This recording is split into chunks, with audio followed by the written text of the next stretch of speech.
చిరుత జింకను వేటాడేటప్పుడు జింకను చంపాలనుకున్నప్పుడు ఆ చిరుత 125 అవర్ అంటే 1 గంటకు 120 కిలోమీటర్ల స్పీడ్ పరిగెత్తుంది.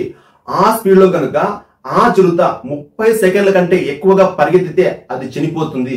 ఎందువల్లంటే ఆ హై స్పీడ్ లో ఆర్గాన్స్ వేడెక్కి అవయవాలు దెబ్బతిని అది ఖచ్చితంగా చనిపోతుంది. కానీ చనిపోయే దాని గురించి ఆలోచించకుండా కేవలం వేటాడాలి, చంపాలి అనే ఉద్దేశంతోనే అది ఆ చిరుత 120 పరిగెత్తి జింకను వేటాడి చంపేసి తినేస్తుంది.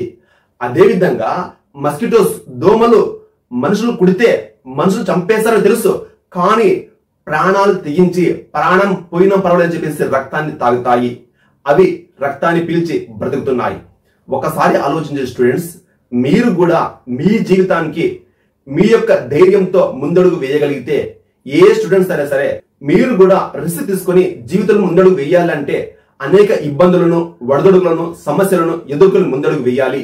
ఏ విధంగా అయితే చిరుత ప్రాణం పోతుంది తెలిసినా కూడా వేటాడాలి, చంపాలి అనే ఉద్దేశంతో ఏ విధంగా పరిగెత్తుందో, దోమ మస్కిటో రక్తం తాగితే మనిషి కుడితే నన్ను చంపేస్తాడు తెలిసినా కూడా ఏ విధంగా అయితే కుట్టి రక్తాన్ని పీలుస్తుందో, అదే విధంగా మీరు కూడా స్టూడెంట్స్ రిస్క్ తీసుకొని బాగా చదువుకొని కష్టానికి కనుక అలవాటు పడి సుఖానికి బానిస కాకుండా ఉండగలిగితే మీరు చదువుతున్నప్పుడు కంటిన్యూగా ఏదైతే చేయాలనుకున్నారో, ఏదైతే అవ్వాలనుకున్నారో దాని గురించి మాత్రమే ఆలోచించి రాత్రి బవలు ఎక్కువ సమయాన్ని కేటాయించి చదవగలిగితే, కొత్త విషయాలు నేర్చుకోగలిగితే, నేర్చుకున్న విషయాలను బహిర్గతంగా అనర్గళంగా మళ్ళా రిపీట్ చేసుకోగలిగితే, ప్రతి ఒక్క విషయాన్ని కూడా క్షుణ్ణంగా తెలుసుకొని ఆ విషయం గురించి మీరు మరలా చదవగలిగితే మీరు అనుకున్న గమ్యాన్ని సాధిస్తారు.